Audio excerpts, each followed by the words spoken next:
some of the things people are really concerned about is Parkinson's, Alzheimer's, dementia, strokes, heart. Well, cardiovascular disease, anything that's related to the heart or the blood vessels. The neurodegenerative diseases has been an area of a lot of research, and a lot of the primary research and the animal research has already been very good. There are now small clinical trials going on with all of those diseases that you mentioned, the Alzheimer's, the Parkinson's, the multiple sclerosis. All of those areas are actually being avidly researched. Some interesting positive results have come out of that. So those are areas that are bearing some early fruit, and we're all very excited about it. Welcome to Your Infinite Health. Are you getting older? Are you feeling it? How would you like to do that in reverse? We're your host, Dr. Tripp and LeNae. We've run an integrative medicine practice for 13 years. Together, we have 60 years of combined experience helping clients. We've helped tens of thousands achieve success in health and live longer, happier lives. In this show, we'll cover peer-reviewed and evidence-based integrative approaches to creating the health you've always wanted. We also share professional experience we see in the field every day. So if you're ready to feel, look, and live your best life, you're in the right place. Welcome to Your Infinite Health podcast. So I was going to play the Jeffersons from the 70s, moving on up. Do you remember? Did you ever watch that show? I just heard it. I know. Well, I was going to play it, but I couldn't play the theme song and record at the same time because I'm just not that tech savvy. But I wanted to play that song because we got new chairs. We got new chairs with ottomans. With ottomans, no less. Although I don't know that I'll use my ottoman, but so we got his and her chairs. Mine is a nice green velvet because green's my favorite color, and velvet's so soft. And yours is black. Like yours. No, I'm kidding. It was there. Nice black leather with some grommet detailing. Yeah, really nice. Yeah.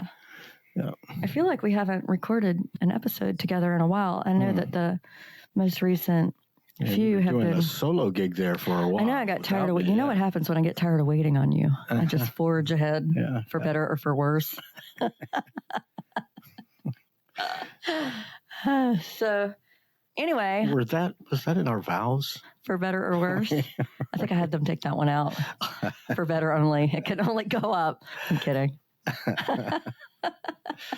Oh, so funny. I'm so mean. You are. So last weekend, I think you got mad at me, though, because we were driving around the backwoods of Houston in the wrong direction. Using those critical GPS abilities. Dude. Yeah. With Waze, I had us going the wrong way. Yeah. Anyway, I think you've taken us 30 minutes in the wrong direction. The only saving grace was that there happened to be an awesome barbecue place. I know. I totally manifested that to try and justify your. Yeah. I happen to know you can't hardly go down a back road. Hey, guys, if you hear panting, there are 3 dogs in here.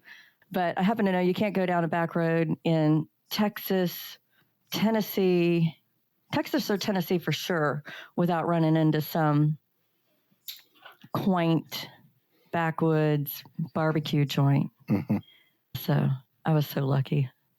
But the reason we were in Houston is because you were working on a weekend. What were you doing?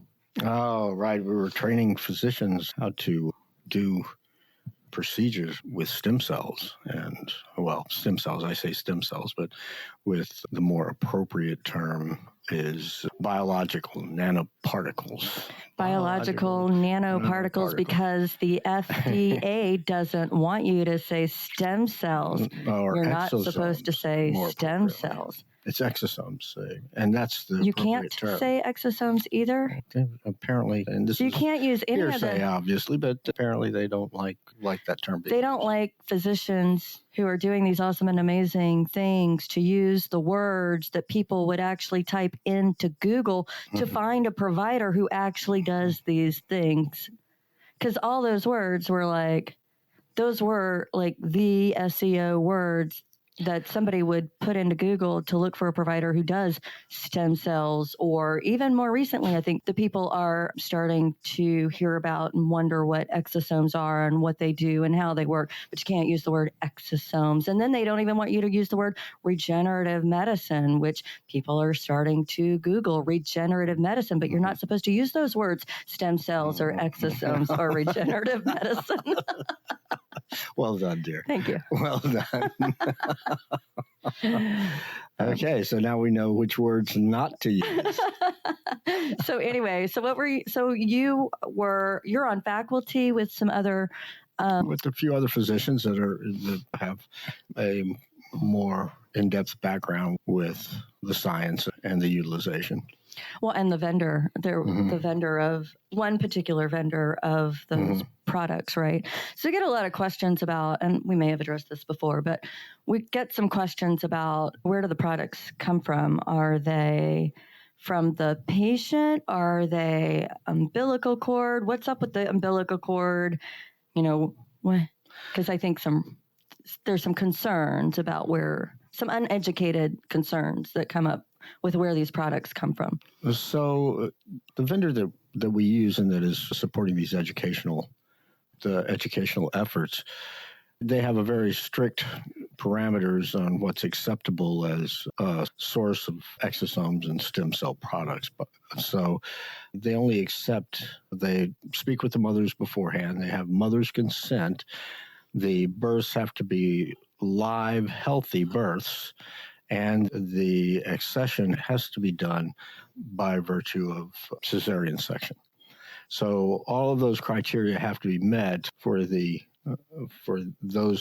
products to be properly processed and executed.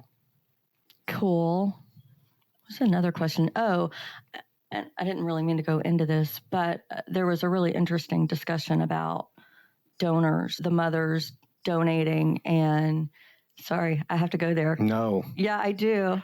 I do, because I think it's important. And just from a clinical perspective, no judgment, but this particular vendor cannot accept donors or mother. At the present time, they are not sourcing placentas from mothers who have been vaccinated for COVID because of some of the things that they found with the placentas from those mothers. They actually sourced some, went through their standard procedures, and there were some issues there. So to be specific on those, I can't be specific on what those issues were, but there was some concern that, well, at least the ones that they had sourced were not particularly good sources of the products that they produce. Interesting. Yeah. So, but they're continuing on with their research and looking for, but right now they're just looking primarily for mothers that have not been vaccinated. So, I know they were concerned about having access to mothers who were not vaccinated for a while there. Yeah, and I think that's still a concern. I think there are a lot of the younger folks who were vaccinated, the younger reproductive age individuals, and the viability of the tissue and all that. Well, also didn't mean to go here, but it begs the question that if they don't have a large resource of, I use the word product, I don't know if that's mean or not, I'm sorry if you think it is, access to that, because these procedures, this stuff isn't cheap. Insurance doesn't cover it. So people have to pay out of pocket for it. And so if the supply is lower than the demand, then it may actually become more expensive. Right. Definitely will drive the price up. So I would say if this is something that interests somebody, they should probably get in on it now. I do not know what the impact will be in the future. So politically correct. All right. So anyway, I wanted to bring, I deviated. I did not mean to go into any of that. It just came to my mind. But so you were teaching physicians specifically because you have a niched expertise on using these. In systemic disease. Systemic disease. What is systemic? So Tracy in Wisconsin would like to know what systemic disease is. So systemic disease are those diseases of the end organs or metabolic diseases that occur over the course of time, like diabetes or the degenerative diseses, all the degenerative diseases. Give me a list of some examples. That occur over time as we age. So arthritis would be that. Dementia? Stroke? The degenerative neurological diseases. Parkinson's, strokes, Alzheimer's. All the vascular diseases and stuff. Yeah. You could go ahead and just list them if you like. I just want to make sure that we talk about these particular things because I know people are concerned. These are some of the things people are really concerned about is Parkinson's, Alzheimer's, dementia, strokes, heart. Well, cardiovascular disease, anything that's related to the heart or the blood vessels, pulmonary disease is another area of avid research and positive results. So a number of these areas are having patients that have these disease processes like pulmonary fibrosis, COPD, asthma.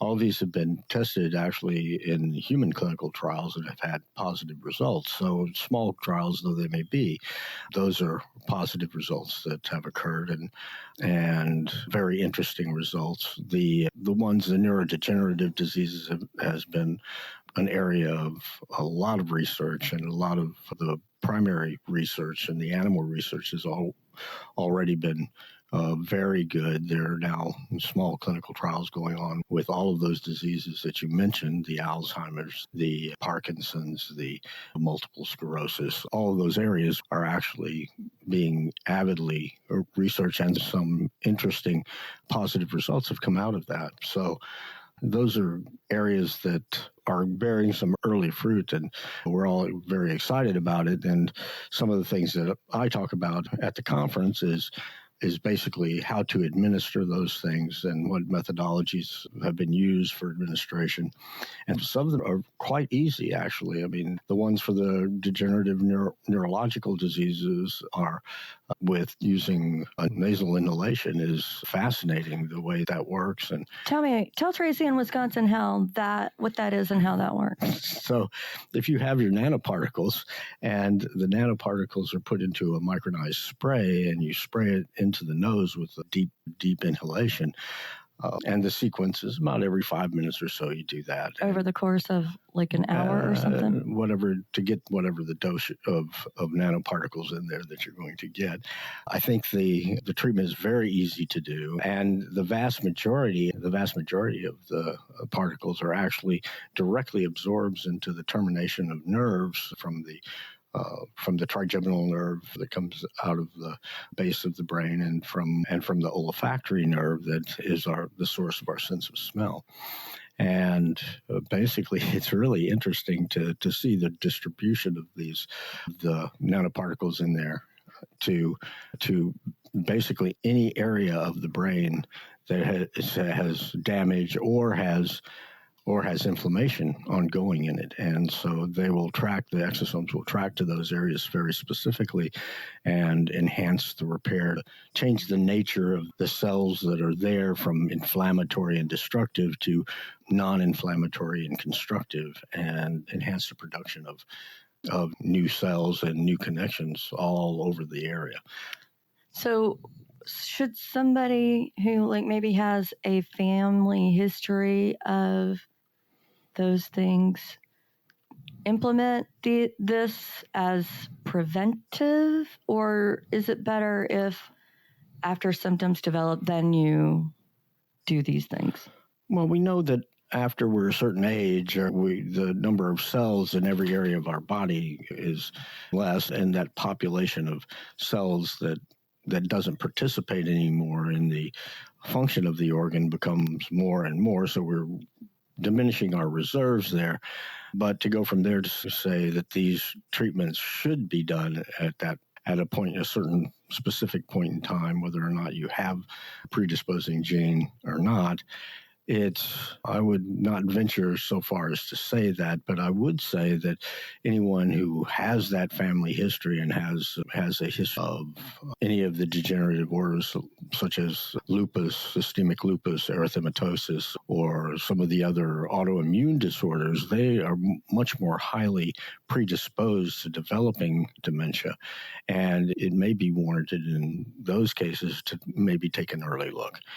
But otherwise, I would say that somebody who's already experiencing symptoms, possibly of people who are already displaying symptoms, we have a very easy test that we can do to delineate the presence or absence of changes in the brain. And that test then can give us more or less an indication of whether or not there may be a more logical, more reason to go ahead and initiate a therapy like using the nanoparticle biologics.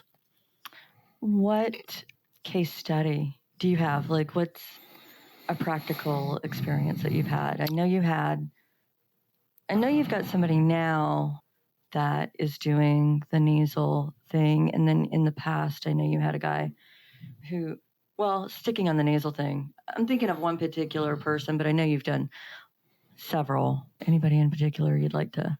I think I recently started somebody with an early essential tremor or essential tremor type of syndrome at their request, started them on the nasal inhalations, and that he's about 6 to 8 weeks out. He just did his second treatment, and he seems to already be having, at least this is subjectively from what he says, that subjectively he's feeling better and he has less of the tremors, whether it's Parkinson's or not. He's declining traditional therapy at this moment, even though I've asked him to speak with a neurologist. I think he wants to pursue, because of his success with other approaches with the biologic nanoparticles, he wanted to try this first in lieu of getting on chemicals and other medications. So I don't know if his subjective impression at this juncture can be translated into objective, because he still seemed to have about the same amount to me. But being that as it is, I'm optimistic that he will have a response. And I have 2 other patients that have started a Parkinson's treatment protocol, and more recently one on an Alzheimer's protocol. And how are they doing? Well, the initial treatment's very easy. It's basically there are no side effects except for spraying like water in your nose, a spray of water in your nose. Like a potent Flonase? Yeah, well, no, not. It has, the initial impact is there is none. So there is no increased bronchodilation or decongestion in the nose, in the nasal cavities. It's just there. You just spray it and hold it. So the spraying up the nose what does that have to do with the blood? Is that the one that penetrates the blood-brain barrier? Well, that bypasses actually the blood-brain barrier, because it goes through, like the majority goes through the olfactory nerve and the trigeminal nerve branches that go into the nasal cavity there. And so there is a small percent of the particles that actually get into the bloodstream and then secondarily traverse the blood-brain barrier by active attraction into an active transport system that pulls them into the central nervous system. Okay. So insurance does not cover this? No. Starting price point? Starting price point, depending on how many billions of nanoparticles you want in there, I would say a reasonable initial dose being 25 billion or so. 25 billion of the exosomes. Not dollars. Okay. Yeah, 25 billion exosomes is probably should be around 2,000. And then how many treatments? Obviously it's dependent on response, but I tell my patients that are going to do it that we should do at least 3.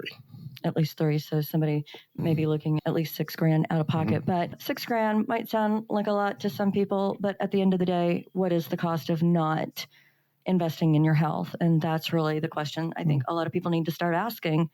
Because I saw a comment today on Facebook, and it wasn't our post, it was somebody else's post that does has a holistic approach to care. And the comment was, none of this is covered by standard insurance, so I'm out. And I really think that's a very ignorant and short-sighted perspective, because what is the cost of not taking a proactive approach to getting ahead of these kinds of issues? What's the cost to you? What's the cost to the people that have to take care of you? Right? Right. I mean, let's talk about that, because caregivers have like their own stressors. So you've got the patient, and then you've got everybody around the patient trying to support the patient. And if that patient's taking this attitude, that can be done. What? If that can be done monetarily, a lot of people can't care for their family. Oh, right. Yeah. So I don't know. That kind of struck a nerve with me today. I just thought it was a backward thought process. More importantly, that thought process, medical insurance is created on a reactive. It reacts to a problem and has to be verified by standard of care, or sometimes a lot of research that the insurance company won't even accept anyway. But that being said, the insurance companies, you're paying your policy, but their job is to pay out. Deny out as little as possible. Okay, we're getting off topic here. I'm sorry I brought it up. We're also out of time. So we'll have to save that conversation for another episode. Okay. But thank you. Oh, shoot. I wanted to go through a case study. We'll have to do that next time as well. So anyway, I hope y'all found this informative and valuable. And if you have any questions, please feel free to reach out. Go to yourinfinitehealth.com. Submit your questions there. And until next time. Thanks for subscribing to Your Infinite Health. I'm Dr. Tripp. And I'm LeNae. Until next time, feel it, look it, and live it.